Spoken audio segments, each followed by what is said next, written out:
You see, the problem with these pay-per-views, right, TLC, and I want to say straight off the bat, it's not that bad.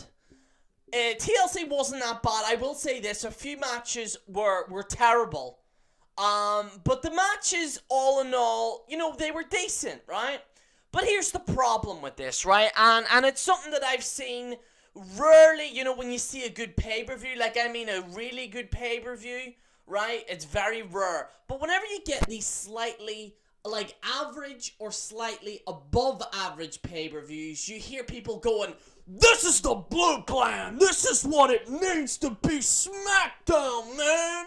This is it, man! SmackDown, man! Team SmackDown, yeah! I'm one of the cool kids, yeah! Yeah!" And all, fucking please, just stop it, people, okay? Please just stop it. Please, for the love of God. Some of you, I've seen some reviews lately, and I swear to sweet Christ, some of you are full of fucking shit. Come on, people, okay? It's like the Blue Plan. And by the way, see if you like this pay-per-view, excellent. I actually did like it. That's the thing. I like this pay-per-view, right? And people that do like the pay-per-view, that's great. People that rely on the pay-per-view on its own merit, that's completely fine. The problem I have is these idiots that are saying, Blue Plan for life, man, yeah, Team SmackDown, man, we're always better than Raw, stop it. Oh God, I can't wait till this trend is over. I hope this shit ends just like that Pokemon Go game that lasted for a few weeks and then ended. Can we please stop saying it? It's the same goddamn show, please. It's the same show, it's the same company. Stop thinking that you're kicking it to the man because SmackDown had a slightly better pay-per-view than Raw. Please stop, okay? And by the way, can some of you people stop putting counters up on your videos? Well, Raw got a 1 good show and SmackDown is on 12. What does that mean? It means fuck all. That's what it means. Stop.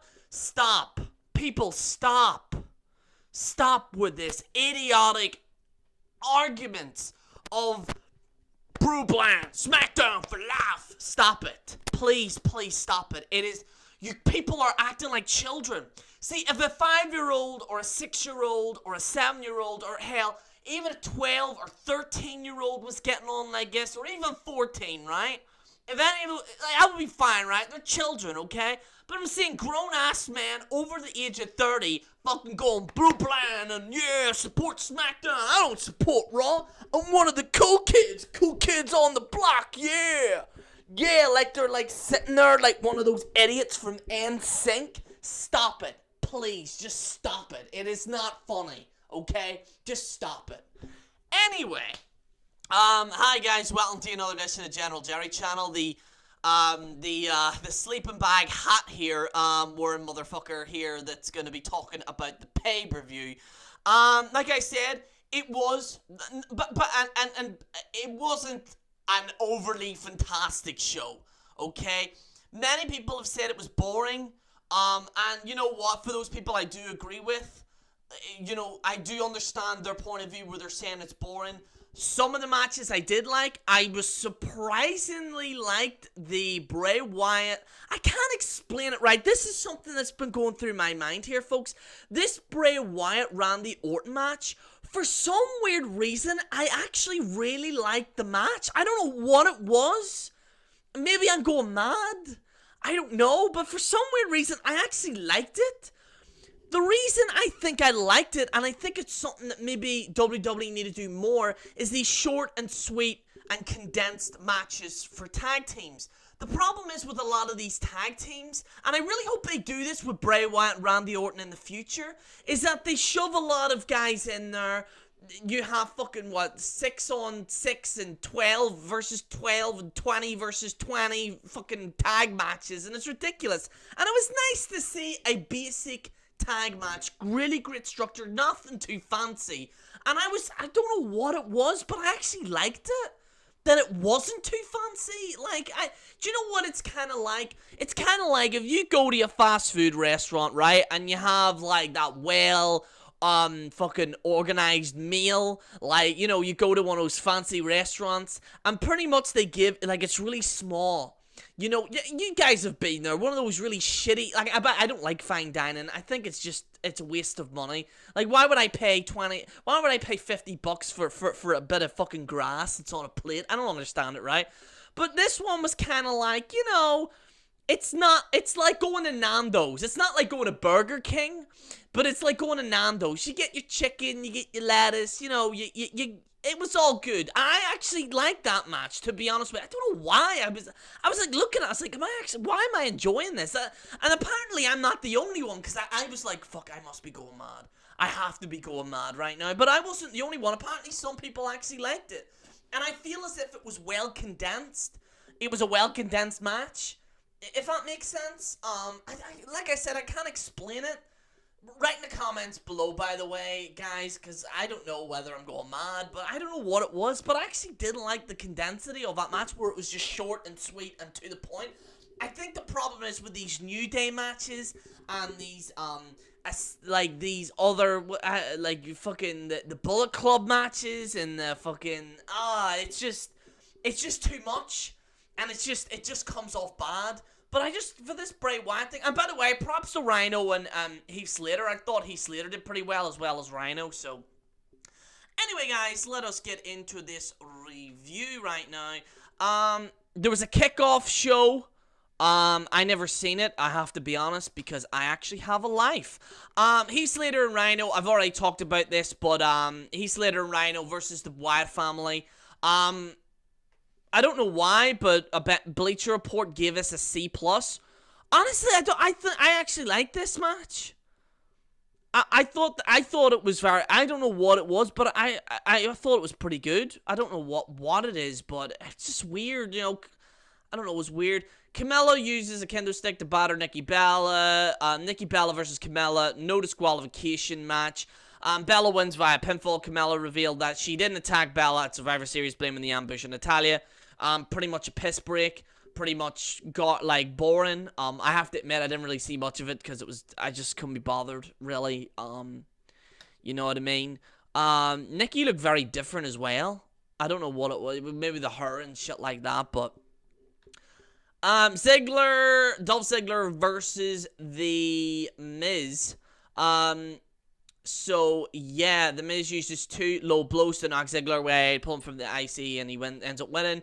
Miz wins after receiving the Intercontinental Championship. All in all, Dolph Ziggler and The Miz from now on need to stay away from each other, because, like, they've been feuding way too much. It's getting ridiculous, and, you know, and an average match at best, to be brutally honest with you, very average. Not terrible. It wasn't, like, terrible. However, I felt as if these two guys have faced each other way too much, and I think they need to stop this. You see, this is what the other people aren't gonna say, people. You see, I always say the truth, as well as me and as many others in the YWC. You see, we tell you the truth, okay? We tell you the truth, unlike other people, okay? Because, you know, listen, I don't want to be hired by WWE. To be honest with you, I don't want to travel all around there. I say my own opinion, and that is why you need to be on this channel here, folks, because, to be honest with you, the Dolph Ziggler and Miz match was average at best, okay? And also, they feuded about a quintillion times. It's getting ridiculous here, folks. But the Miz wins. Apparently, they're saying that Miz is going to be facing Daniel Bryan at WrestleMania. They're building up to that. You know, whatever. You know, I can't see that happening. Baron Corbin versus Kalisto. Didn't really particularly care too much about it, to be honest. I have to be honest with you. I don't like Baron Corbin. I think he's boring. I think he's overhyped, and I think he's overrated. I have to say it. This is Baron Corbin. Yeah, I'm Baron Corbin. You better put me in the top of the card, Daniel.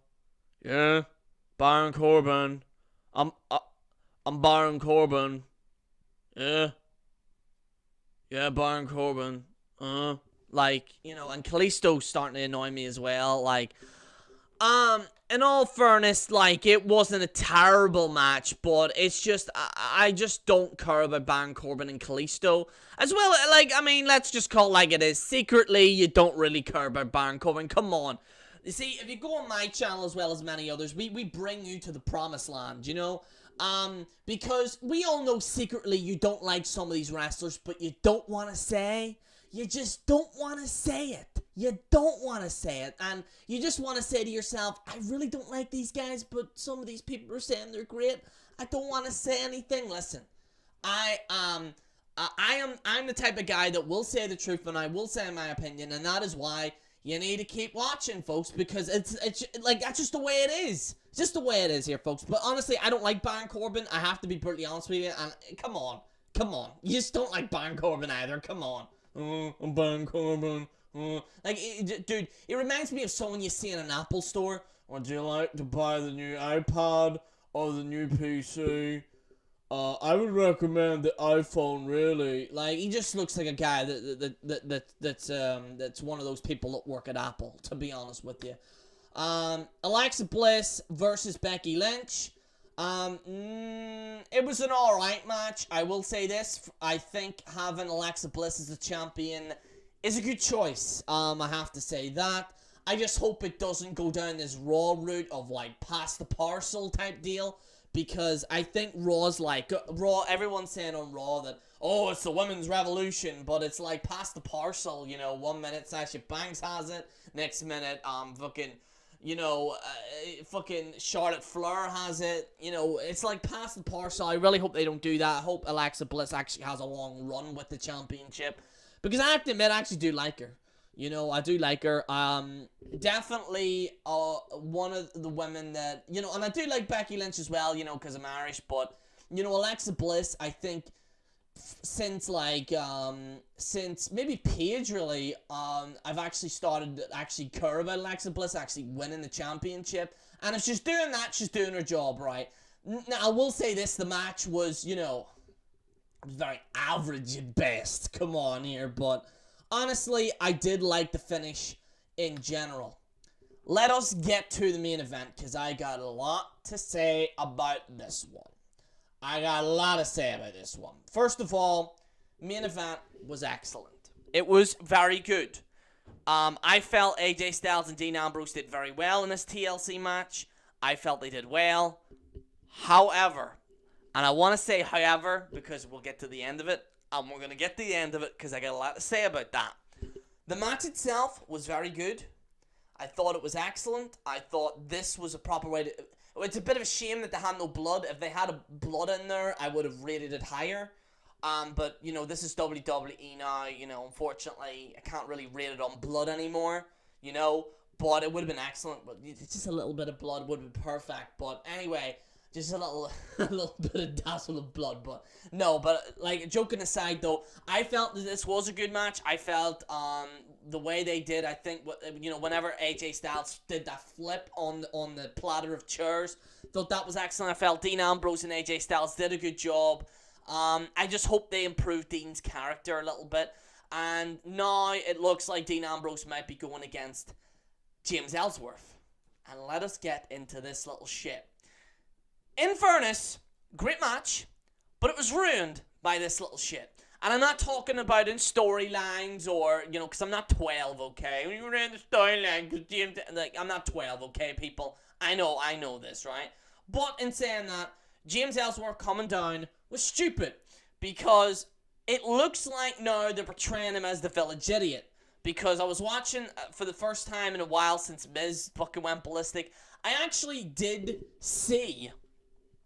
James Ellsworth and Daniel Bryan. He was like, but I could beat AJ Styles. So, thank God, I think WWE are listening to us, folks, and they know that James Ellsworth shouldn't win a belt. So apparently next week, this week on SmackDown, James Ellsworth's going to have a title. Dean Ambrose is going to interfere. You're going to have Dean Ambrose versus James Ellsworth. I think they're going to have a feud there. Let them do their wacky shit. And let the big boys play, you know, like fucking AJ Styles and Taker. Well, can we please have that? If that does happen, if it's AJ Styles and Taker, I will be very invested in the SmackDown. I won't act like a fanboy. I won't act like a twat going, brand blue, brand blue. I won't be doing that, folks, okay? I'm not crazy, okay? But I would be invested if you have AJ Styles and Taker there, or some other feud as well with AJ Styles. The sooner they get away from the storyline, the better, and I think next week will be the end of it. Thank God. And now I can actually watch shit that I actually am invested in. Because I'll be honest with you, I am looking forward to AJ Styles versus Undertaker. Throw James Ellsworth away, put him in comedy shit, whatever, do his thing. Keep him away from AJ Styles after next week, okay, folks? Please, okay? Do I agree with what James Ellsworth, do I believe that James Ellsworth should have been there? No.